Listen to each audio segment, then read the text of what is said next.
Hello students, last lecture में हमने solution chapter का वो टॉपिक स्टार्ट करा था जिसमें एक्चुअल सॉल्यूशन बन रहा था। तो पहला दो केस लिए थे। केस वन जो लिया था उसमें लिया था solution containing non volatile solute.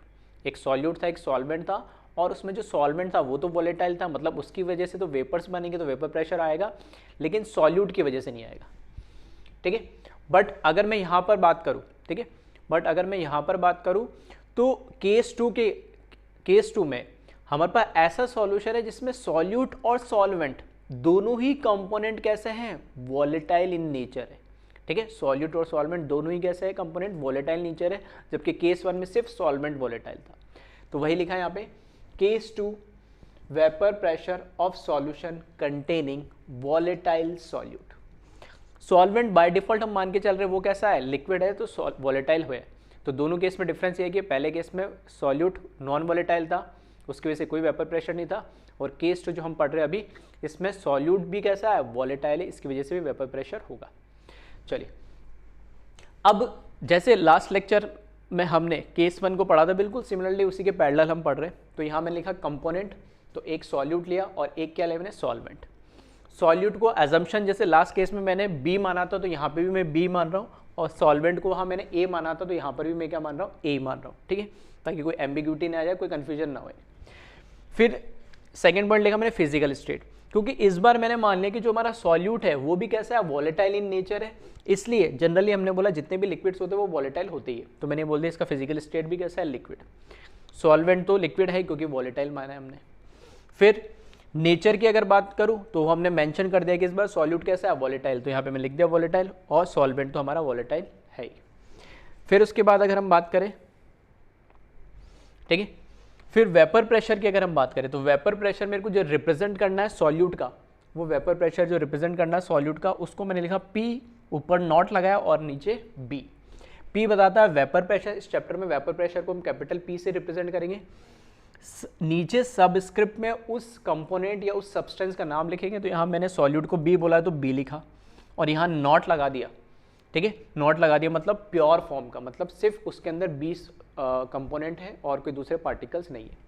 इसी तरीके से सॉल्वेंट का जो वेपर प्रेशर है वो पी नॉट ए से हमने रिप्रेजेंट करा, ए हमारा सॉल्वेंट और नॉट का मतलब प्योर।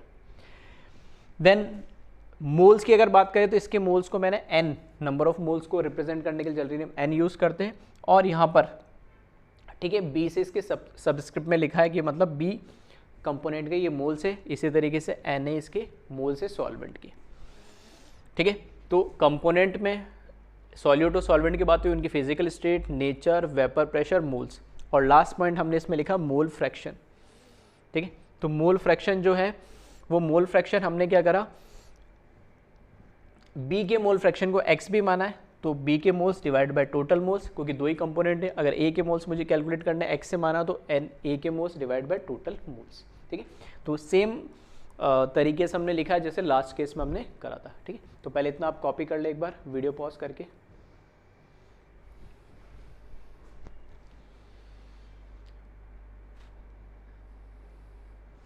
देन फिर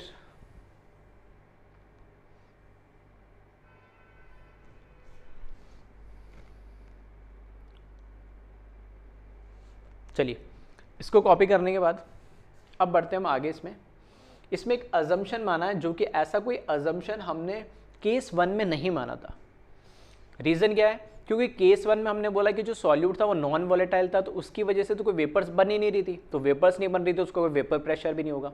सिर्फ एक ही कंपोनेंट हमारा जो सॉल्वेंट था वो वॉलेटाइल इन नेचर था, और उसकी वजह से वेपर प्रेशर आ रहा था, तो एक था तो कोई दिक्कत नहीं। लेकिन अब ए और बी दोनों ही वॉलेटाइल है, दोनों ही की वजह से क्या बनेगा, कुछ ना कुछ वेपर प्रेशर आएगा। तो अब कौन सा ज़्यादा वेपराइज होगा और कौन सा कम वेपराइज होगा, ये हम कैसे पता लगाएं। तो एक्चुअल में इस तरह के कंपैरिजन के क्वेश्चन तो हम कर सकते हैं कि जिसमें फोर्स ऑफ अट्रैक्शन ज़्यादा होगा, ठीक है, उसकी वेपर्स कम बनेगी सेम टेम्परेचर पे। ठीक है, दो कंपोनेंट है या दो से कितने भी कंपेयर कर सकते हैं, लेकिन सेम टेम्परेचर पे होना चाहिए, दो अलग अलग लिक्विड है, तो जिसमें फोर्स ऑफ अट्रैक्शन ज़्यादा होगा उसमें मॉलिक्यूल लिक्विड से वेपर फेस में कम जाएगी, क्योंकि मॉलिक्यूल्स के अंदर आपस में क्या फोर्स ऑफ अट्रैक्शन ज़्यादा है, वेपर्स कम जाएंगे तो ऑब्वियसली बात उसका वेपर प्रेशर कम होगा। तो वो तो अगर हमें मॉलिक्यूल दे रखे तो हम उनके बीच में मॉलिक्यूलर फोर्स ऑफ अट्रैक्शन देख के बता सकते हैं। अब ए और बी अननोन ले लिया हमें, तो हमें पता नहीं है, तो इसलिए अभी के लिए फिलहाल के लिए मैंने एक अजम्पशन मान लिया है कि हो सकता है ए ज़्यादा वॉलेटाइल हो, बी कम वॉलेटाइल हो, या बी ज़्यादा वॉलेटाइल हो, या ठीक है ए कम हो। तो ये आप पे डिपेंड करता है, कुछ भी मानो, लेकिन दो अलग अलग लिक्विड का वेपर प्रेशर सेम टेम्परेचर पे कभी इक्वल नहीं हो सकता। क्यों? रीजन कि दोनों के बीच में exact same force of attraction कभी पॉसिबल है ही नहीं।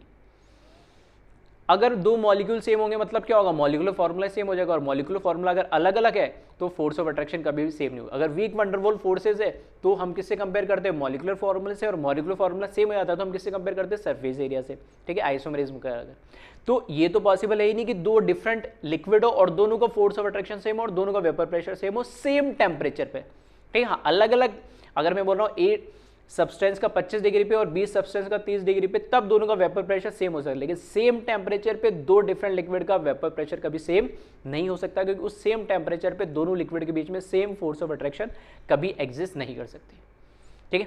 तो वो अजम्पशन मैंने माना है, let solvent A is more volatile, ठीक है। जो सॉल्वेंट ए है वो मोर वॉलेटाइल है, और चाहो तो इसको और आगे भी लिख देते हैं ना मैंने, ठीक है। यहाँ पे मैंने अजम्पशन माना कि सॉल्वेंट इज मोर वॉलेटाइल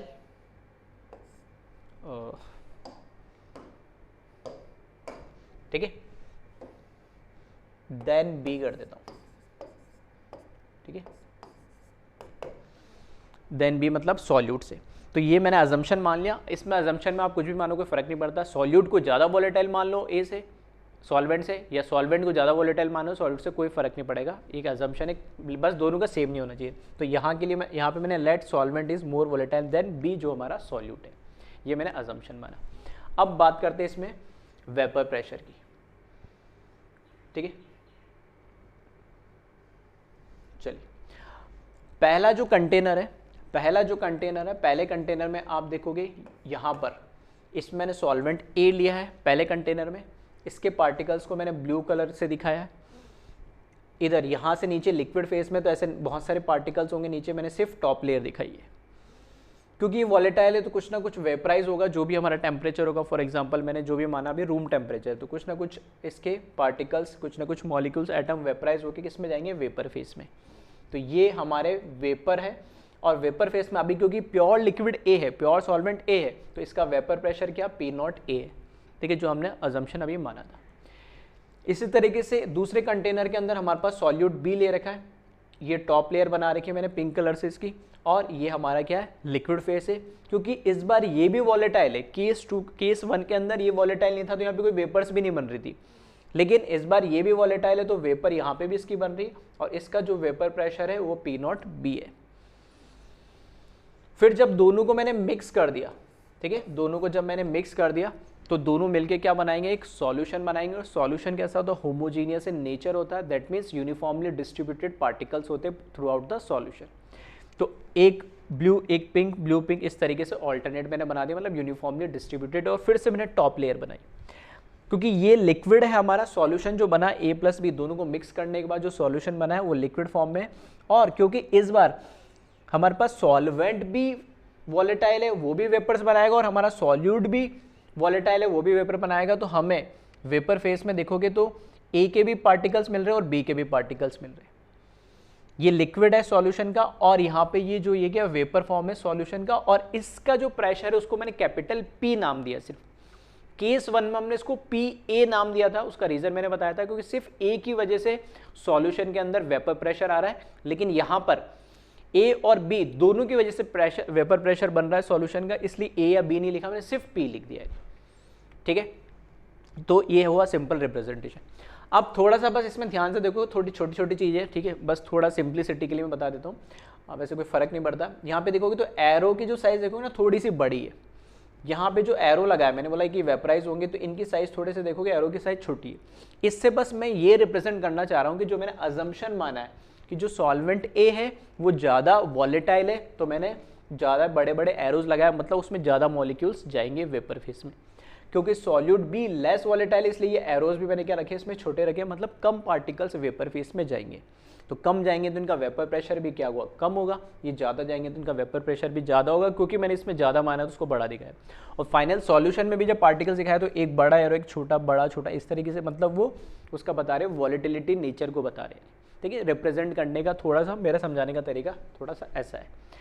तो जो मैंने यहाँ पर, अच्छा ये मैंने पूरा इसको रीड नहीं करा, ठीक है, तो आपको कंफ्यूज हो रहा होगा, कुछ बच्चे देख रहे होंगे तो, है ना। यहाँ पे लिखा मैंने assumption let solvent is more volatile, ये मैंने ऐड तो कर दिया यहाँ पे, बट यहाँ पे ऑलरेडी लिखा हुआ था नहीं, है ना, ये इसकी वजह से थोड़ा कंफ्यूज हो गया। Let solvent is more volatile than solute B, ये हमने मेंशन कर दिया। इसका मतलब क्या है कि ए ज़्यादा वॉलेटाइल है तो उसका वेपर प्रेशर, ठीक है, ए ज़्यादा वॉलेटाइल है तो उसका वेपर प्रेशर बी से प्योर फॉर्म में क्या होगा, ज़्यादा होगा। तो ये रिजल्ट कहाँ से आया, ये रिजल्ट है हमारे इस अजम्पशन से। ठीक है, जो हमने एक अजम्पशन लिया उससे हमें पता लगा, क्योंकि हमने ए को ज़्यादा वॉलेटाइल माना है तो उसका उस सेम टेम्परेचर पे वेपर प्रेशर भी उसका क्या होगा, ज़्यादा होगा बी से। ये इस अजम्पशन से आया है। ठीक है, चलिए अब यहाँ पर बात करते हैं हम, कुछ टर्म लिखे हुए। पहला लिखा पी नॉट ए, तो पी नॉट ए क्या है वो मैंने आपको बता ही दिया, बस उसका मतलब लिखा vapour pressure of pure solvent A. फिर लिखा P not B, vapour pressure of pure solute B. ठीक है, और पी का मतलब, सिर्फ पी का मतलब है वेपर प्रेशर ऑफ सॉल्यूशन जो ए प्लस बी से मिलके बना है। अब ध्यान से सुनना मैं क्या कह रहा हूँ, ये चीज़ तो हमने यहाँ से पता कर ली क्या, कि ए का वेपर प्रेशर प्योर फॉर्म में बी के वेपर प्रेशर के प्योर फॉर्म से हमेशा ज़्यादा होगा, क्योंकि ए ज़्यादा वॉलेटाइल है। ठीक है, तो अगर मैं कह रहा हूँ इस सॉल्यूशन के अंदर जो टोटल फाइनल वेपर प्रेशर जब दोनों मिक्स हो जाएंगे तो वो कितना होगा, तो यहाँ पर ये सॉल्यूशन मिलके बना किससे, ए और बी से मिलके तो बना है, तो मैक्सिमम कितना हो सकता है। अगर मैं कह रहा हूँ अगर सारे पार्टिकल जो सरफेस पे पार्टिकल है वो सारे क्या हो, सबसे ज़्यादा वॉलेटाइल वाले हो, अगर सारे पार्टिकल सरफेस पे ए बन जाए तो वो क्या हो जाएगा, प्योर सॉल्वेंट हो जाएगा। तो मैक्सिमम वेपर प्रेशर क्या हो सकता था, पी नॉट ए के बराबर हो सकता था। और मिनिमम क्या होगा, जो लेस वॉलेटाइल, अगर सारे पार्टिकल्स ये बी बन जाए, मतलब प्योर सॉल्यूट बी बन जाए, ठीक है, तो इसका वेपर प्रेशर सबसे कम क्या हो सकता है, पी नॉट बी के बराबर हो सकता है। मतलब ये रेंज मिल गई मेरे को, क्योंकि कोई एक्स्ट्रा तो कोई पार्टिकल आया नहीं, कोई नया पार्टिकल तो आया नहीं भाई। मैक्सिमम क्या हो सकता था, जितने ज़्यादा, जो सबसे ज़्यादा वॉलेटाइल है वो ले लो सारे, तो सबसे ज़्यादा वॉलेटाइल कौन होंगे, ए, तो वो मैक्सिमम वेपर प्रेशर आ जाएगा उस केस में, और वो क्या है, पी नॉट ए है।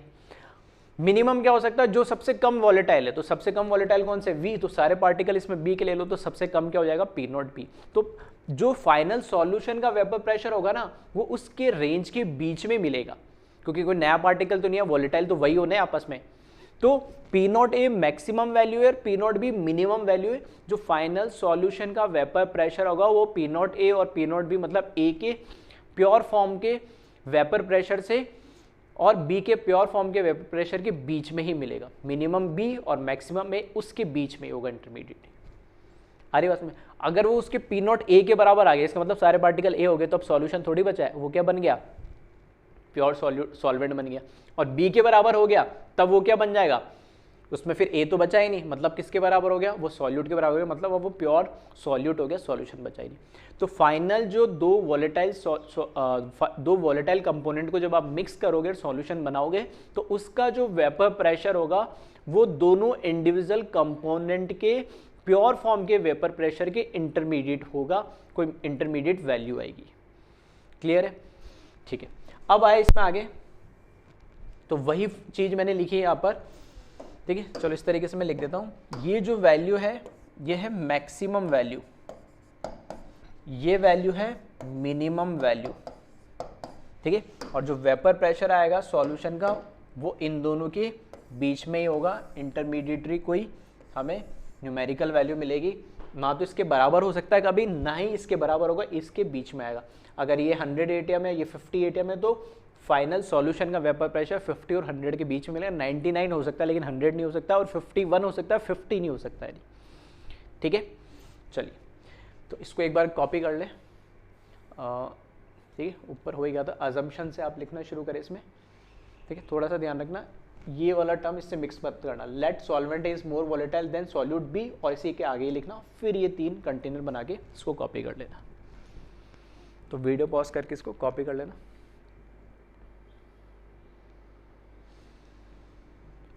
चलिए फिर इसके बाद में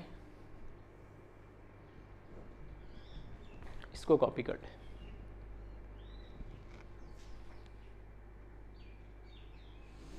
चलिए अब बढ़ते हैं हम आगे।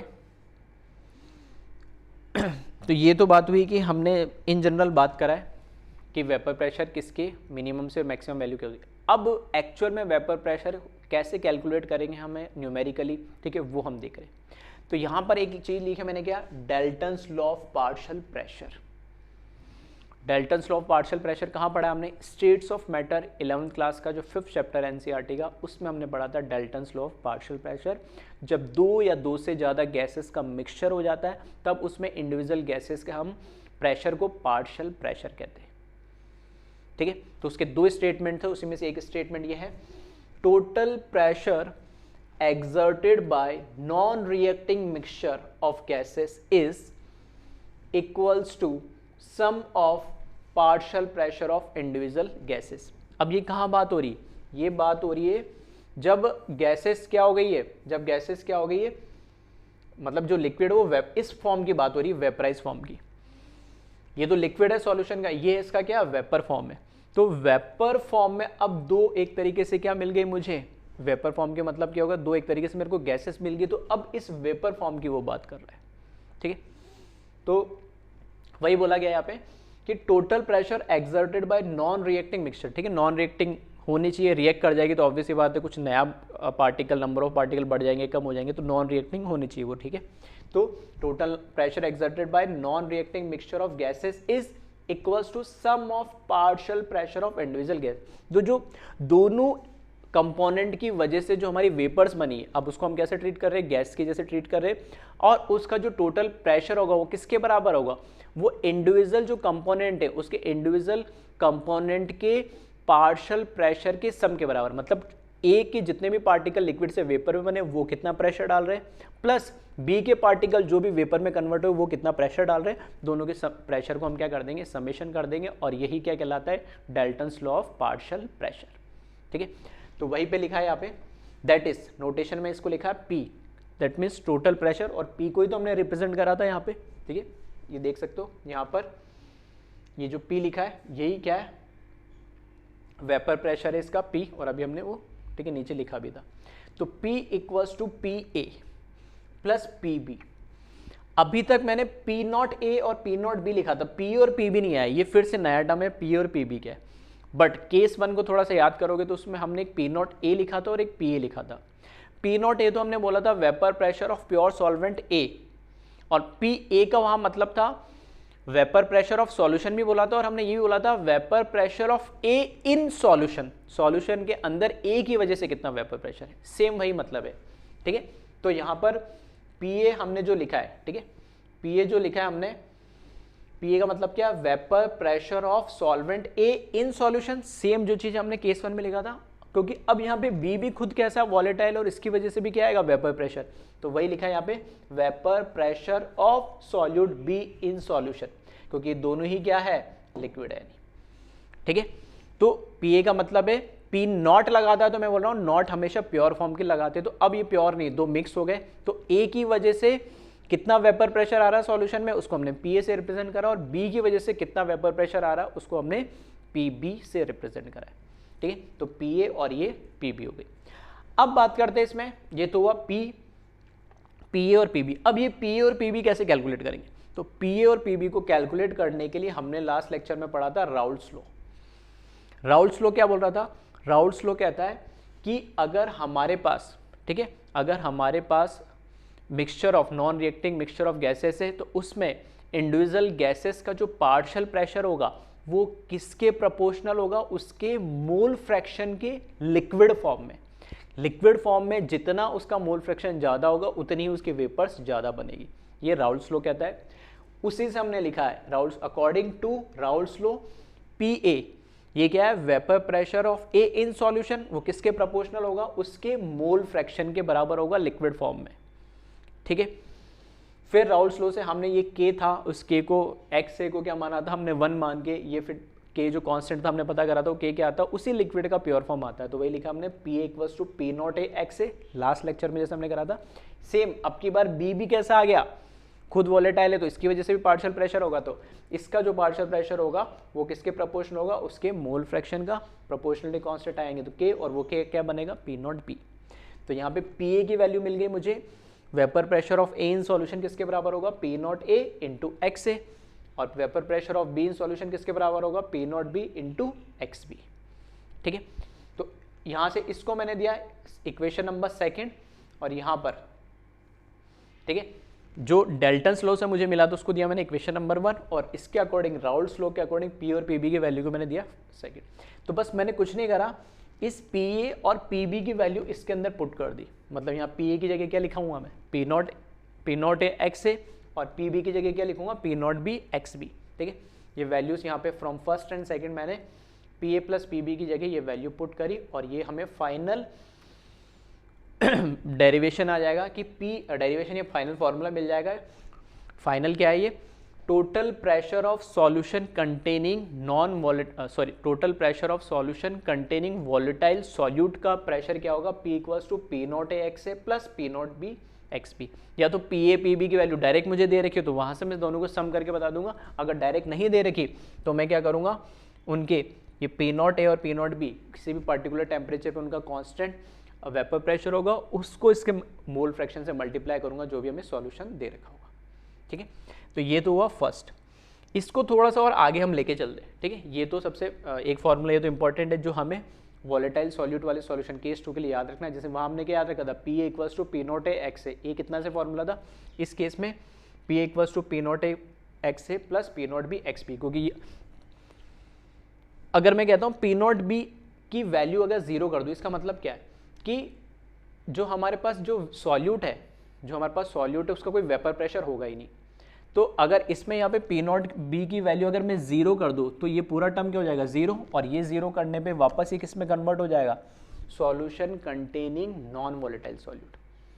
क्योंकि इस बार क्या है, केस 2 के अंदर सॉल्यूट भी खुद वॉलेटाइल है, इसलिए ये टर्म एक्स्ट्रा ऐड हो गया, क्योंकि इस बार पी नॉट की वैल्यू कुछ होगी, उसका भी कुछ वेपर प्रेशर होगा, हर एक टेम्परेचर पे कुछ ना कुछ। ठीक है, चलिए अब इससे आगे बढ़ते हैं हम। अब यहाँ पर हमने क्या करा है, एक तो ये फॉर्म है, कई बार दूसरे फॉर्म में भी इसको आपको देखने को मिलेगा। दूसरे फॉर्म में मतलब इसी इक्वेशन को मैं आगे बढ़ाता हूँ, मैंने लिखा यहाँ पे P, ये लिखा P नॉट A। अब XA और XB हमें पता दो ही कंपोनेंट है, दोनों का समेशन हमेशा क्या होगा 1 होगा, तो XA की जगह क्या मैं ऐसे लिख सकता हूँ 1 माइनस XB, क्योंकि XA प्लस XB की वैल्यू हमेशा क्या होगी 1 के बराबर, प्लस P नॉट B ये एज इट इज़ लिखा और ये XB एज इट इज़ लिखा, और यहाँ पर मैंने मेंशन कर दिया कि XA प्लस XB इसकी वैल्यू तो हमेशा क्या होगी 1 ही होगी यानी।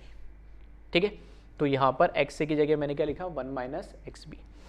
इस ब्रैकेट को आप ओपन कर दो और इसको मैंने लिखा P not A minus P not A XB plus P not B XB। ठीक है, अब दोनों में देखोगे तो क्या XB क्या आ रहा है, कॉमन आ रहा है। ठीक है, दोनों में देखोगे तो XB क्या आ रहा है, कॉमन आ रहा है, तो यहाँ से आप क्या करें XB कॉमन ले लें इनमें से। ठीक है, और उसको पॉजिटिव बनाने के लिए P नॉट B को पहले लिख देता हूँ मैं, P नॉट A ये टर्म एज इट इज़ लिखा, इन दोनों में से XB कॉमन लूँगा, ये नेगेटिव वाला बाद में लिख रहा हूँ, प्लस वाला पहले लिख दे रहा हूँ। ठीक है, प्लस इस तरीके से लिख रहा हूँ मैं P नॉट B, ये वाला टर्म पहले लिखा, minus P not A into XB। ऐसे क्यों लिखा, ठीक है, बस थोड़ा सा एक पैटर्न बन जाए इसलिए लिखा, बाकी उसको कोई फ़र्क नहीं पड़ता पहले लिखो या बाद में लिखो। ठीक है, कई बार इस फॉर्म में भी डायरेक्ट ये फॉर्मूला भी यूज़ कर सकते हैं कि अगर हमें जैसे इसमें और इसमें क्या डिफरेंस है, डिफरेंस तो आप देखोगे तो बस यहाँ पे क्या है कि दोनों के मोल फ्रैक्शन मुझे पता हो और दोनों के ठीक है प्योर फॉर्म के वेपर प्रेशर मुझे पता हो, दोनों सॉल्यूट और सॉल्वेंट को उस पर्टिकुलर टेम्परेचर पे, तो दोनों की वैल्यू लिखो। फॉर एग्जाम्पल मेरे को बोला इसका मोल फ्रैक्शन डायरेक्ट दे रखा है तो मैं ये फॉर्मूला डायरेक्ट यूज़ कर सकता हूँ, हालांकि कोई फर्क नहीं पड़ता, लेकिन हाँ इस पर भी कैसे क्वेश्चन बनते हैं वो भी मैं आपको बताऊंगा। अब इसको याद, ये तो सिंपल है, याद करने में कोई दिक्कत नहीं, इसको याद करने में थोड़ा अजीब सा लगता है, ठीक है। तो सिंपल सा है, टोटल प्रेशर कैसे ध्यान रखेंगे, P not A plus P not B minus P not A into X B. तो इसमें भी क्या कन्फ्यूजन हो जाता है, कन्फ्यूजन होने के लिए दूर क्या करते हैं हम, पहले ए से अगर आपने स्टार्ट करा है, ए से स्टार्ट करा है तो दूसरा टर्म किसका आएगा, बी आएगा, फिर वापस ए आएगा और फिर वापस बी आएगा। तो देख सकते हो ए बी इस तरीके से ऑल्टरनेट। इसी को, ठीक है, इसी को अगर मैं क्या करूं सिमिलरली ऐसे ही जो काम अभी हमने इस इक्वेशन में करा है, ठीक है, जैसे यहाँ पर हमने क्या करा, एक्स ए की जगह 1 माइनस एक्स बी लिखा, तो जरूरी थोड़ी मैं ऐसे लिख सकता हूँ, ये भी तो लिख सकता था, एक्स ए को एज इट इज रखता और 1 माइनस एक्स ए लिखता, ठीक है। इस इक्वेशन में इसको एज इट इज लिखता, एक्स बी को क्या लिखता, 1 माइनस एक्स ए लिखता। ये खुद से करके देखना, जैसे मैंने ये करा, और जब ये ऐसे करके देखोगे तो सेम आपको ऐसा ही कुछ मिलता जुलता रिजल्ट दिखेगा, ठीक है। तो similarly P is equals to, जब आप ऐसा करोगे, ठीक है, अब की बार किसको चेंज करोगे आप, एक्स बी को चेंज करोगे 1 माइनस एक्स ए को 1 माइनस एक्स से रिप्लेस करोगे तो ये इक्वेशन आपको ऐसे नजर आएगी। अब सब अपोजिट हो जाएगा, ए की जगह बी आ जाएगा प्लस पी नॉट ए, इस बी की जगह ए आ जाएगा माइनस पी नॉट बी, और यहाँ पर क्या आ जाएगा, ए आ जाएगा। और ये खुद से आप, ठीक है, 2 स्टेप की चीज़ है, तो इसको एक बार क्रॉस वेरीफाई जरूर करके देखना। क्या करना है वो मैंने बता दिया, ठीक है। पहले केस में हमने क्या करा था, यहाँ पर एक्स से लिखा था, उसको 1 माइनस एक्स बी लिखा था, ठीक है। इस सेकंड वाले केस में हमने क्या करा, यहाँ पे एक्स बी की जगह 1 माइनस एक्स से लिखा, तो सेम मिलेगा। तो वही है ना, ऐसे 2 रिजल्ट आपको मिल रहे हैं। तो कई बार कंफ्यूजन होता है, 4 ऑप्शन दे देगा, कौन सा रिप्रेजेंटेशन, कौन सा फॉर्मूला हमें केस 2 वाले प्रेशर को रिप्रेजेंट कर रहा है, तो हो सकता है तीनों फॉर्म दे दे, ठीक है। तो ऑल ऑफ दिस चौथा ऑप्शन दे दे, है ना, या 4 में से 3 में से कोई सा भी एक दे दो, जरूरी नहीं वही फॉर्म मिले, तो आपको बाकी भी चीज़ पता होनी चाहिए। तो अब थोड़ा कंफ्यूजन आता है कि सर ए बी, तो वही बताए ए बी, याद देखना बी ए, इस तरीके से ऑल्टरनेट चलता है, ठीक है। चलिए तो इसको कॉपी कर ले एक बार,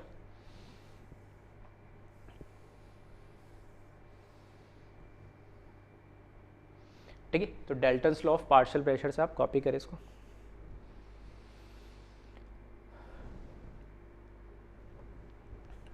वीडियो पॉज करके कॉपी कर लेना।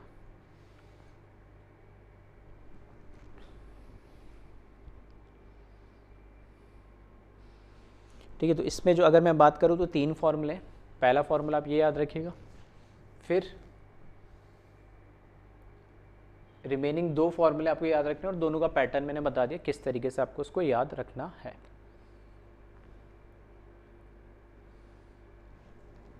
चलिए अब आगे बढ़ते हैं ग्राफ पे।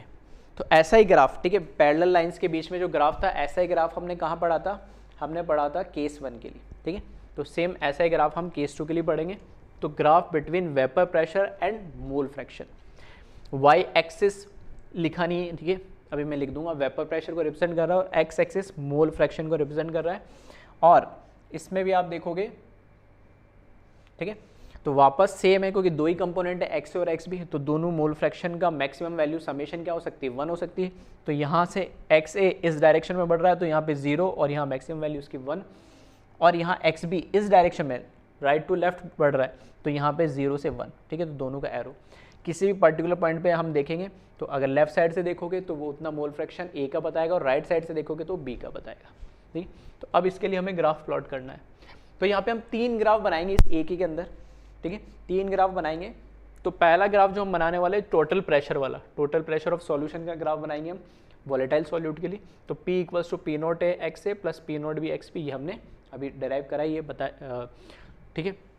और दूसरा इसके लिए यूज़ क्या करेंगे, x A plus x B की वैल्यू क्या होती है 1, जैसे हम लास्ट, ठीक है, ग्राफ के लिए हमने करा था केस 1 में। अब देखिए वापस सेम बिल्कुल सिमिलर है जैसे हमने लास्ट केस में करा था केस 1 में, सेम ऐसा ही करने वाले। इस फॉर्मूले के अंदर, ठीक है, इस फॉर्मूले के अंदर मैंने मान लिया if X A is equals to 0 मान लो, एक्स से जब मैं 0 मानूंगा तो एक्स बी की वैल्यू, ठीक है, एक्स बी की वैल्यू अपना आप क्या हो जाएगी 1। यहाँ एक्स से 0 माना तो एक्स बी अपना आप क्या हो जाएगा 1, ठीक है, तो यहाँ पर रख रहा हूँ मैं इसकी वैल्यू। अब एक्स ए को जब 0 मानूंगा तो पूरा टर्म क्या हो जाएगा 0, तो ये हुआ 0 प्लस एक्स बी क्या हो जाएगा 1, तो ये हो जाएगा पी नॉट बी इंटू 1। तो अल्टीमेटली मेरे को पी की जो वैल्यू मिलेगी वो क्या मिलेगी, पी नॉट बी। सही है। अब कोऑर्डिनेट्स मैं कैसे फाइंड करूँ, मैंने क्या माना, एक्स ए की वैल्यू 0, एक्स से लेफ्ट टू राइट बढ़ रहा है, मतलब एक्स ए की वैल्यू 0 क्या मिल रही है हमें, इस पॉइंट पे। ये कोऑर्डिनेट हो गया। और ये तो एक्स एक्सिस पे, और वाई एक्सिस पे क्या प्रेशर, उसकी प्रेशर की वैल्यू कितनी होगी, पी नॉट बी, मतलब ये प्रेशर बता रहा है, तो इसी एक्सिस पे यहाँ पर मैंने मान लिया इधर ये पी नॉट बी की वैल्यू, सॉरी है ना, एक्स ए की वैल्यू, अच्छा एक्स ए की वैल्यू हमने 0 माना, ठीक है, तो पी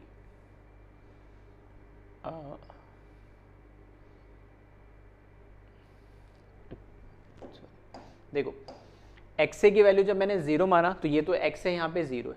अब पी की वैल्यू क्या आ रही है, P not B. P not B मतलब क्या बता रहा हमें, वेपर प्रेशर ऑफ पी या vapour pressure of pure solute B. अब बी वेपर प्रेशर कब देगा, जब बी होना भी तो चाहिए। अगर यही इसी लाइन पे अगर मैं पी नॉट बी अगर मार्क कर देता हूँ जैसे अभी मैंने मार्क करा, तो इस पे आप, ठीक है, इसमें आप देखेंगे अभी, चलिए ठीक है, हाँ सही है बिल्कुल ठीक है। तो यहाँ पर ये बी की वैल्यू क्या आ रही है, मैक्सिमम आ रही है। तो ये तो मुझे मिला एक्स एक्सिस पे, और वाई एक्सिस पे पॉइंट क्या मिलेगा मेरे को, यहाँ पर कुछ पर्टिकुलर पॉइंट मिलेगा, बिल्कुल सही है, ठीक है। तो अल्टीमेटली कोऑर्डिनेट कौन सा मिला, एक्स पे तो मुझे देखना कहाँ मूव करना है, तो एक्स पे मुझे यही मूव करना है, ठीक है। और वाई पे मुझे देखना कहाँ मूव करना है, तो वाई पे कहाँ तक चलना है, मतलब इस तरीके से मैं मार्क कर देता हूँ इसको, ये मुझे कोऑर्डिनेट बता रहा है एक्स से, और ये तो एक्स एक्सिस पे तो मेरे को कहीं नहीं मूव करना यहाँ, और फिर यहाँ से वाई पे कितना चलना है, तो इधर पी नॉट भी मैंने कुछ वैल्यू मान ली है, ठीक है। तो इसको अब हटा देता हूँ, चलिए। और यहाँ पे जो हमने वैल्यू मानी ये कौन सी है, ये है पी नॉट बी वैल्यू, ठीक है। मैथमेटिक्स में हम ड्रॉ करते हैं एक्स और फिर वाई, जैसे 3,5 दे रखा है तो पहले हम x में क्या चलेंगे, +3 चलेंगे, और फिर वहाँ से 5 चलेंगे, तो वो जो 3,5 वो पॉइंट वही है। तो ये एक तरीके से क्या है, 0, पी नॉट बी है, तो 0 से लेके ये पी नॉट बी का हो गया। फिर सेकंड हम कोऑर्डिनेट की बात करें, एंड जैसे एक्स ए को 0 माना, उसी तरीके से आप क्या मान लें, एंड एक्स ए की वैल्यू मैंने क्या ली यहाँ पर 1। एक्स ए की वैल्यू जब 1 लूँगा तो एक्स बी अपना आप क्या हो जाएगा इस केस में 0, और एक्स बी अपना आप 0 हो जाएगा, तो पी की वैल्यू क्या आ जाएगी, एक्स ए की जगह मैंने क्या माना 1, तो ये आ जाएगा P not A equals to 1 plus P not B, और एक्स ए की वैल्यू 0, that means P is equals to क्या आ जाएगा, पी नॉट ए। फिर से यहाँ पे मेरे को एक्स और वाई कोऑर्डिनेट मिल गए। एक्स ए की वैल्यू मैंने मानी जब 1, और तो 1, पी नॉट बी, ये पॉइंट मार्क करना है मुझे। 1, पी नॉट बी मैं जब मार्क करूँगा तो देखना 1 किसकी वैल्यू 1, एक्स ए की, तो एक्स ए की वैल्यू 1 का मिलेगी यहाँ पर, और प्रेशर कितना होना चाहिए पी नॉट बी, तो वाई एक्सिस पर हम यहाँ बढ़ेंगे। अब दो बातें कि कहाँ पे लूँ मैं, तो याद करना अभी हमने एजम्पशन माना था कि पी नॉट ए की वैल्यू पी नॉट बी से ज़्यादा होगी, क्योंकि ए को ज़्यादा वॉलेटाइल माना था। तो अगर ये वाई एक्सिस प्रेशर को बता रहा है, तो अगर मैंने पी नॉट बी की वैल्यू यहाँ मानी, तो इस पे जब पी नॉट ए की वैल्यू मानूंगा तो इस पॉइंट से तो ऊपर ही मार्क करना, ताकि उसका वेपर प्रेशर क्या है हमें ज़्यादा नजर आए। आ रही बात समझ में, क्या बोला फिर से सुनना, मैंने बोला कि बी तो कहीं पे मार्क कर दिया कोई दिक्कत नहीं, लेकिन ए कहाँ मार्क करोगे, ए वहां मार्क करोगे जो इस एक्सिस के ऊपर की तरफ हो। क्यों, क्योंकि ये अजम्पशन हमने माना, तो जो आपने अजम्पशन, जो मैंने एक अजम्पशन लिया उसी के अकॉर्डिंग आगे सारी चीजें चल रही है, ग्राफ वगैरह ये। तो तुम भी ध्यान रखना, अगर तुमने बी को ज्यादा माना तो बी का प्रेशर ज्यादा दिखना चाहिए ए से, तो यहां पर मैंने इसको बोला ये है पॉइंट पी नॉट ए, ठीक है। तो ये 2 पॉइंट मिल गए, इन 2 पॉइंट को मैं क्या कर दूं, ज्वाइन कर दूं, और ये मेरा, ठीक है, फाइनली ग्राफ मिल जाएगा। इस पॉइंट को मैंने ज्वाइन करा इस पॉइंट से, ठीक है। तो ये हो गया मेरा कर्व है, ये P equals to P not A X A plus P not B X B का कर्व है। और अब ट्राई करके भी देख सकते हो, जब x से 0 रखोगे तो ये पूरा टर्म क्या मिल जाएगी 0, तो p बराबर और x से 0 हो गए तो एक्स बी की वैल्यू 1 होगी, तो p नॉट भी आ जाएगा। हाँ, एक्स ए की वैल्यू मान लो 0.3 रखा आपने, तो p नॉट ए इंटू 0.3 कुछ ना कुछ यहाँ पॉइंट आएगा, ठीक है, प्लस p नॉट भी मतलब यहाँ पे 0.7, मतलब इस लाइन के ऊपर ही सारे पॉइंट मिलेंगे, आप मार्क करके देखोगे तो, ठीक है। चलो ये तो हुआ पहला ग्राफ। अब इसमें क्या है, ये तो हुआ हमारा जो सॉल्यूशन हमने बनाया, जो टोटल हमने फाइनल सॉल्यूशन बनाया सॉल्यूट और सॉल्वेंट उसको मिला के, तो उसका ग्राफ बनाया। अगर मैं चाह रहा हूँ कि उस टोटल जो फाइनल हमारा सॉल्यूशन बना है ए और बी, तो उस ए और बी में इंडिविजुअल पार्शियल प्रेशर ए और बी का क्या है, वो उसका ग्राफ अगर मैं बनाना चाहूँ तो वो भी आप ड्रॉ कर सकते हैं, ठीक है। तो कैसे ड्रॉ करेंगे, तो सेकंड जो ग्राफ है, ठीक है, सेकंड जो ग्राफ है उसकी मैं बात कर रहा हूँ। तो सेकंड ग्राफ में आप देखें यहाँ पे,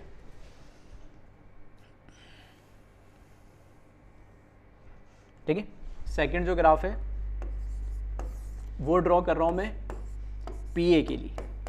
पी ए क्या था, पी नॉट ए एक्स ए था, ठीक है। पी ए की वैल्यू क्या थी, पी नॉट ए एक्स ए थी।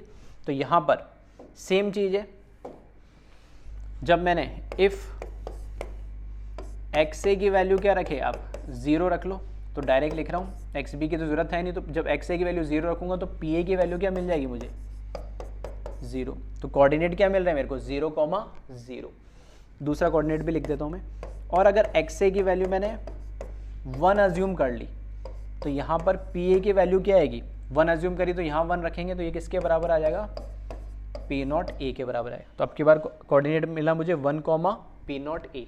दोनों मार्क करते ध्यान रखना, पहला कोऑर्डिनेट है 0,0 और दूसरा कोऑर्डिनेट है 1, पी नॉट ए। यहाँ लिख देता हूँ 0,0 है और दूसरा कोऑर्डिनेट है 1, पी नॉट ए। ये मार्क करना है मेरे को। तो यहाँ देखें,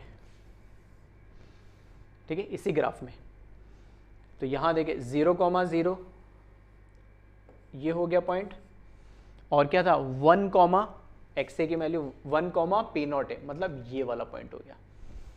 तो इनको आप ज्वाइन कर दें, ठीक है, इस पॉइंट से आपने ज्वाइन करा फाइनली इस पॉइंट को, ये ग्राफ बन गया आपका क्या, पी ए का।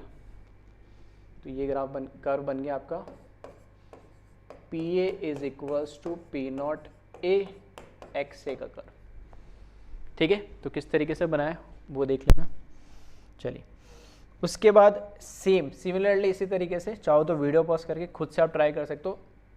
जैसे पी ए का ग्राफ बनाया वैसे हम किसका ग्राफ बना सकते हैं, तीसरा ग्राफ बना सकते हैं पी बी का, ठीक है। इसको मार्क करें तो इसका फॉर्मूला क्या है, P not B into X B, सही है। Same if X B equals to क्या ले लूँ मैं 0 ले लूँ, तो यहाँ पे पी बी की वैल्यू क्या मिल जाएगी मुझे 0। पहला कोऑर्डिनेट 0,0 आ गया। देन दूसरा कोऑर्डिनेट की बात करें एक्स बी, इसकी वैल्यू क्या मिल जाएगी, अगर मैंने 1 रख ली, ठीक है, ये अज्यूम कर रहा हूँ मैं, 0, 1 बहुत सिंपल होता है लेना और समझना, इसलिए मैं यही ले रहा हूँ। और पी बी की वैल्यू आपको क्या मिल जाएगी, पी नॉट बी। तो इसके कोऑर्डिनेट आप मार्क कर दें, पहले वाले के फिर से 0,0 मिलेंगे और दूसरे वाले के, ठीक है, सेकंड वाले के 1, पी नॉट बी। ये ध्यान रखना 1 किसकी वैल्यू, यहाँ पे जो 1 वैल्यू थी वो एक्स ए के रेस्पेक्ट में थी, यहाँ वैल्यू किसकी है, एक्स बी के रेस्पेक्ट में 1, ठीक है। तो और यहाँ पे एक्स बी की वैल्यू 0,0 है, ठीक है, और वहाँ एक्स ए की वैल्यू 0,0 थी, दोनों में डिफरेंस है, ठीक है। इसकी 0,0 लेफ्ट इसलिए क्योंकि एक्स ए की वैल्यू 0, एक्स बी की वैल्यू 0, मतलब आपकी बार कहाँ से लेना पड़ेगा, हमें राइट से लेना पड़ेगा, ठीक है। तो यहाँ देखना इसी ग्राफ में मार्क कर रहा हूँ, ठीक है।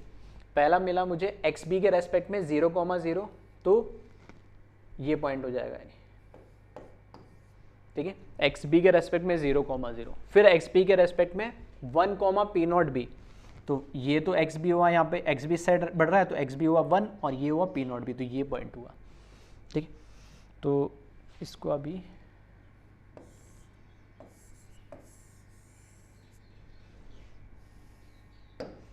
ठीक है, इस पॉइंट को हमें कहाँ ज्वाइन करना है, फाइनली इस पॉइंट से हमें ज्वाइन करना है, ठीक है। तो ये पी ए का कर्व हो जाएगा और ये पी बी का हो जाएगा। तो यहाँ सिर्फ मैं P A is equals to P not A X A लिखा और यहाँ पर ये कर्व हो जाएगा P B is equals to P not B into X B. ठीक है, तो तीनों कर्व एक साथ ड्रॉ कर दिए। क्लियर है? तो एक बार फिर से ध्यान से इसको देखना, आसानी से समझ में आएगा। सबसे सिंपल होता है, जिसका भी कर्व आपको ड्रॉ करना है उसकी इक्वेशन लिखो। फाइनल सॉल्यूशन का आपको कर्व ड्रॉ करना है तो प्रेशर की इक्वेशन लिखो, P not A X A plus P not B X B. किसी को भी एक्स ए एक्स बी को किसी को भी 0 मानो, एक अपना वो 1 बन जाएगा दूसरा। ठीक है, इस तरीके से फिर एक बार उसको 1 मानो। ठीक है, तो एक बार 0 और एक 1 मानो, ईजिली आपको मिल जाएगा। इंडिविजुअल आपको कंपोनेंट के आपको पार्शियल प्रेशर ड्रॉ करना है तो उनका फॉर्मूला लिखो, like P A equals to P naught X A. जो एक्स ए दे रहेगा उसको 0 मानो, फिर अपना आप एक बार 1 मानो, फिर से 2 कोऑर्डिनेट मिल जाएंगे, लाइन को ज्वाइन कर देना। क्लियर है? चलो, तो इसको कॉपी कर ले पहले आप।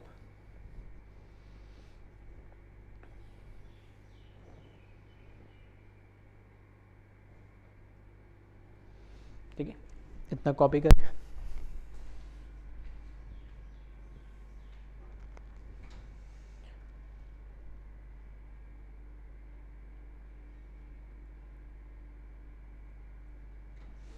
ठीक है, इतना ग्राफ तो बनाए लोगे आप। और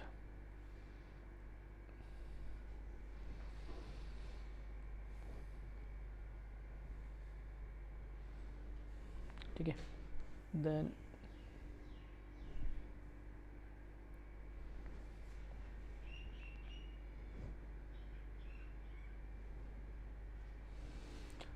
चलिए लास्ट ये और कॉपी कर।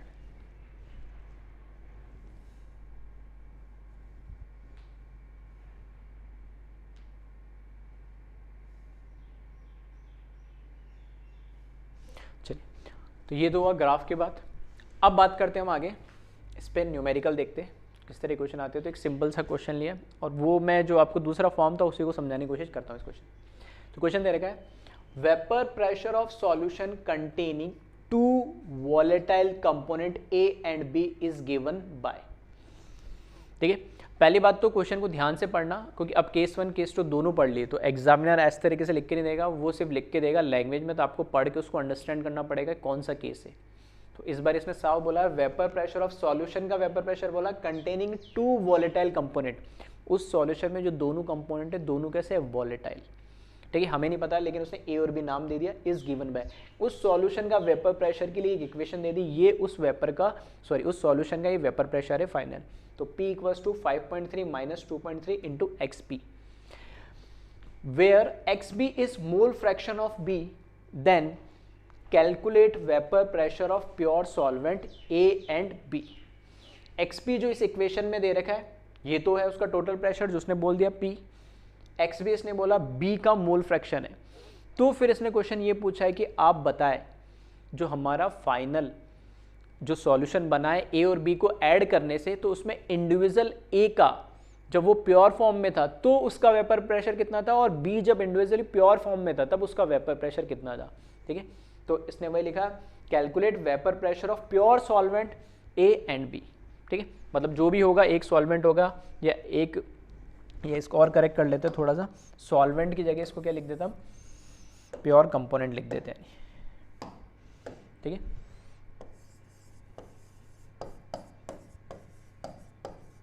क्योंकि सॉल्वेंट दोनों तो होंगे नहीं, एक सॉल्वेंट होगा और एक सॉल्यूट होगा, कोई भी होगा वो, उससे हमें कोई फर्क नहीं पड़ रहा, बस हाँ दोनों कंपोनेंट का इंडिविजुअल पता करना। ठीक है, तो पहले तो इसको क्वेश्चन को कॉपी कर ले और ट्राई करें एक बार खुद से करने की। चलिए, तो वीडियो पॉज करके इसको कॉपी कर लेना। अब मैं स्टार्ट करता हूँ। इस क्वेश्चन को सॉल्व करने के 2 तरीके। पहला तो क्या, जो ये आपको इक्वेशन दे रखी है इसको अगर आपको चैप्टर आपने ध्यान से पढ़ा और चीज़ों को समझिए तो इस इक्वेशन को मैं रिलेट कर सकता हूँ किसी चीज़ से। ठीक है, तो रिलेट कर सकता हूँ, तो मैं यहाँ पर रिलेट कर रहा हूँ इसको, और यहाँ लिख रहा हूँ मैं मेथड 1। दोनों तरीके से मैं करके दिखाऊंगा, जो आपको इजी लगे, जो आपके लिए कन्वीनियंट हो वो आप कर लें। पहला तो जो मेथड है वो बताता है कि क्या आपको फॉर्मूला याद है। अगर आपको फॉर्मूला याद है तो आप इस मेथड से कर सकते हैं। ठीक है, फॉर्मूला याद है तभी हो पाएगा। तो जैसे इसने बोला कि सॉल्यूशन है, सॉल्यूशन में दोनों वॉलेटाइल कंपोनेंट है, तो हमें पता है फॉर्मूला होता है P equals to P not A X A plus P not B X B. एक तो ये फॉर्म। दूसरा फॉर्म जो मैंने लिखाया था, एक्स ए को 1 माइनस एक्स बी करके या एक्स बी को 1 माइनस एक्स ए करके, क्योंकि इसमें ध्यान से देखोगे तो यहाँ पे मुझे लास्ट में एक्स बी दिख रहा है, तो मैं एक्स बी वाला फॉर्म लिख रहा हूँ, ठीक है, एक्स बी वाला फॉर्म लिख रहा हूँ टोटल प्रेशर का। तो यहाँ पर एक्स बी का फॉर्म लिखेंगे तो लास्ट में बी आना चाहिए। तो हमने कैसे बोला था ए बी, तो पहले ए आएगा, तो यहाँ पर पी नॉट ए, ठीक है, plus P not B minus P not A और into X B, A B, ठीक है, इस तरीके से, क्योंकि मुझे यहाँ पे बी दिख रहा था तो मैंने इस फॉर्म में लाने के लिए ये लिखा। तो अगर मेरे को फॉर्मूला याद होगा तो अब मैं ये क्वेश्चन कर पाऊंगा इस मेथड से।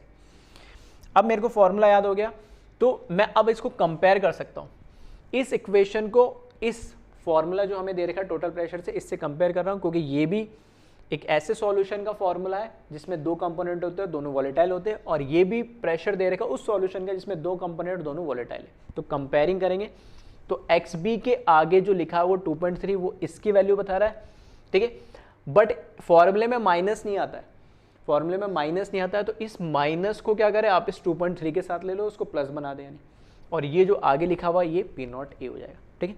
मतलब मैं इसको कैसे लिखना जा रहा हूँ, ये जो प्रेशर दे रखा है आपको गिवन P इक्वल्स टू, इसको इस तरीके से लिखे 5.3 plus minus 2.3 into X B, ऐसे लिखने की कह रहा हूँ। तो ये 5.3 प्लस 2.3 ब्रैकेट में इंटू एक्स बी, तो एक्स बी से जो मल्टीप्लाई हो रहा है वो इन दोनों का ये डिफरेंस है, प्लस ये जो सामने लिखा है ये पी नॉट ए। तो सिंपल कंपैरिजन से, ठीक है, वर्बली इस क्वेश्चन को आप कर सकते थे अगर आपको फॉर्मूला याद है। तो बाय कंपेयरिंग, ठीक है, इसको मैं नाम दे देता हूँ फर्स्ट, इसको दे देता हूँ सेकंड।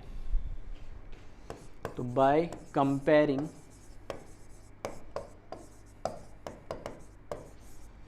फर्स्ट एंड सेकंड, तो यहाँ से मुझे पता लगा है कि पी नॉट ए इसकी वैल्यू तो कितनी आ रही है 5.3 आ रही है, and P not B minus P not a, ये जो ब्रैकेट में लिखा हुआ है एक्स पी के, एक्स बी जिस नंबर से मल्टीप्लाई हो रहा है ये क्या है, ये दोनों वैल्यू है, और वो किसके बराबर है -2.3 के।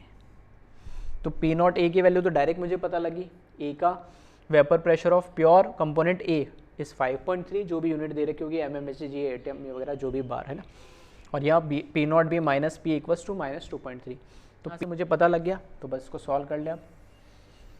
तो यहाँ से पी नॉट ए की वैल्यू इस इक्वेशन में रख रहा हूँ, तो ये हो जाएगा P not B minus 5.3 is equals to -2.3, 5.3 को उधर ले जाएंगे तो ये पॉजिटिव हो जाएगा, तो 5.3 माइनस 2.3, ठीक है, तो ये कितना हो जाएगा पी नॉट बी हो जाएगा हमारे पास 3।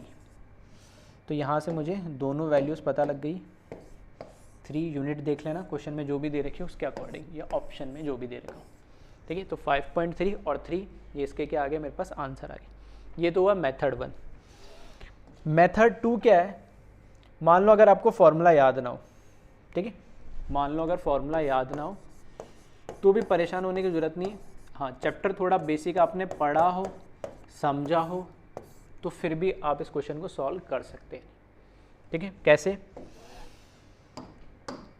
तो यहाँ फॉर्मूला वही लिखा मैंने, प्रेशर की वैल्यू दे रखी है मुझे ओरिजिनल क्वेश्चन में 5.3 माइनस 2.3 इंटू एक्स पी। अब क्योंकि क्वेश्चन में ये तो मेंशन कर दिया कि सॉल्यूशन ऐसे कंपोनेंट का है जो दोनों ही कंपोनेंट कैसे वोलेटाइल है, तो मुझे केस 2 समझ में आ रहा है कि केस 2 का ये केस 2 है इसमें। अब केस 2 है तो बस सिंपल आप क्या करो, जैसे हम ग्राफ प्लॉट कर रहे थे वैसे ही काम इसमें कर लो। मुझे फॉर्मूला नहीं पता है, लेकिन हाँ इसमें अगर मैं एक्स बी की वैल्यू 0 कर दूँ, मतलब उसमें से क्या होगा, एक्स बी की वैल्यू 0 कर दूँ मतलब बी है ही नहीं, जैसा कि मैं पहले जब समझा रहा था वेपर प्रेशर अभी, कि अगर मैक्सिमम वैल्यू क्या हो सकती थी पी नॉट ए और मिनिमम वैल्यू क्या हो सकती थी पी नॉट बी, मतलब जो ज़्यादा वोलेटाइल होगा उससे ज़्यादा तो वैल्यू हो नहीं सकती, और जो कम वोलेटाइल उससे तो कम हो नहीं सकती। तो एक्स बी 0 लेने का मतलब क्या है, एक्स बी 0 लेने का मतलब है कि उस सॉल्यूशन में बी है ही नहीं। जब बी है ही नहीं तो सिर्फ क्या बचेगा, ए, और ए बचेगा तो वो क्या बताएगा, प्योर सॉल्वेंट या प्योर कंपोनेंट ए का वेपर प्रेशर बताएगा। आ रही बात समझ में, तो बस वही लॉजिक हम यहाँ यूज़ कर रहे हैं। If X B is equals to मैंने 0 ले लिया, तो इस फॉर्मूले में देखना P इक्वल्स टू 5.3 माइनस, चलो इसको मैं लिख देता हूँ ताकि आपको भी कन्वीनियंट रहे, ठीक है। If X B equals to 0 that is only component A is present, सही है। चलिए तो यहाँ पर क्या हो जाएगा, P is equals to 5.3 minus 2.3 और इसकी जगह मैंने लिखा 0, तो ये हो जाएगा 5.3 माइनस 0 और ये आ जाएगा 5.3, और जब ये होगा तो ये क्या बन जाएगा, P0 A बन जाएगा। चाहो तो इसको भी आगे लिख लेना। जब एक्स भी 0 होगा तो that is only component A is present, तो वो जो P होगा, ठीक है, देन इसी के नीचे लिख लेना, देन P जो होगा वो किसके बराबर हो जाएगा, P0 A के बराबर हो जाएगा, प्योर सॉल्वेंट A के बराबर। तो उस P की जगह मैंने P0 A लिखा, एक्स बी की जगह 0 लिखा, तो ये P0 A की वैल्यू यहाँ से मेरे पास कैलकुलेट होके आ रही है, ठीक है, 5.3। सेम कहानी आप क्या करें इसमें, इफ एक्स बी को एक बार 0 माना तो एक्स बी को एक बार क्या कर ले आप 1 मान ले, यानी ठीक है। If X B equals to 1 then only component B is present, ठीक है। दैट इज P बराबर किसके बराबर हो जाएगा, P0 B के बराबर हो जाएगा जब सिर्फ B होगा तो P की वैल्यू क्या आ जाएगी 5.3 माइनस 2.3 और एक्स बी की जगह क्या रखा मैंने 1 रखा, तो यहाँ से P is equals to 5.3 minus 2.3 और इसको क्या बना दे B बना दे, तो P0 B की वैल्यू कितनी आ जाएगी, ठीक है, यहाँ पर 3 आ जाएगी। और आंसर आप चेक कर सकते हो, दोनों केस में क्या आ रहा है, सेम ही आ रहा है, P0 A और P0 B का, ठीक है। तो चैप्टर को थोड़ा भी आप तरीके से पढ़ोगे चीज़ों के तो कहीं ना कहीं चीज़ें आपको, ठीक है, हेल्प ही करेगी। ऐसा नहीं है कि हर चीज़ के लिए फॉर्मूला आपको याद होने चाहिए, हर कॉन्सेप्ट आपको क्लियर होगा। थोड़ा भी आप आइडिया रखोगे तो छोटे मोटे न्यूमेरिकल तो वैसे ही हो जाएंगे, ठीक है। और ये थोड़ा काफ़ी फेमस टाइप का न्यूमेरिकल है, अक्सर इस तरह के क्वेश्चंस आपको हर तरह के मटेरियल में आपको मिल ही जाएंगे इस चैप्टर से रिलेटेड, ठीक है। तो इसको कॉपी करें, यह है मेथड 1।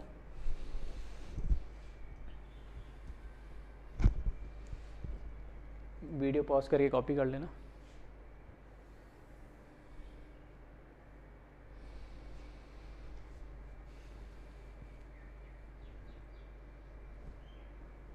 देन फिर ये मेथड 2 और दोनों से आप आंसर चेक कर सकते, आंसर बिल्कुल सेम आएगा।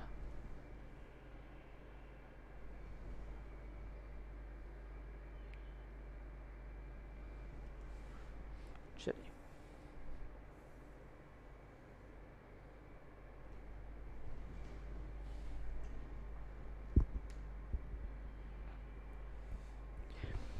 ठीक है, तो इस तरीके से हमने जो दो हमारे सिलेबस में सॉल्यूशन है, जिसमें एक वॉलेटाइल सॉल्यूट होता है और एक में नॉन वॉलेटाइल सॉल्यूट होता है, दोनों केस हमने क्या कर लिए, कंप्लीट कर लिए। उनसे उनके फॉर्मूले क्या वो आपको याद होने चाहिए, ग्राफ कैसे प्लॉट किया जाता है वो आपको याद होने चाहिए, न्यूमेरिकल एक एक मैंने न्यूमेरिकल के हेल्प से आपको बता दिया किस तरह के क्वेश्चंस आ सकते हैं, ठीक है।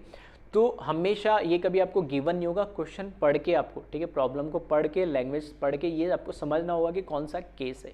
हाँ, वो अपने याद रखने के लिए मैंने उसको पढ़ा इस तरीके से, केस 1 केस 2, ताकि आप उनको, ठीक है, सिस्टमैटिक तरीके से याद कर पाए, ठीक है। चलिए इसको एक बार फिर से ध्यान से देख लेना वीडियो लेक्चर को और प्रॉपर नोट्स बना लीजिए। Okay bye, thank you class.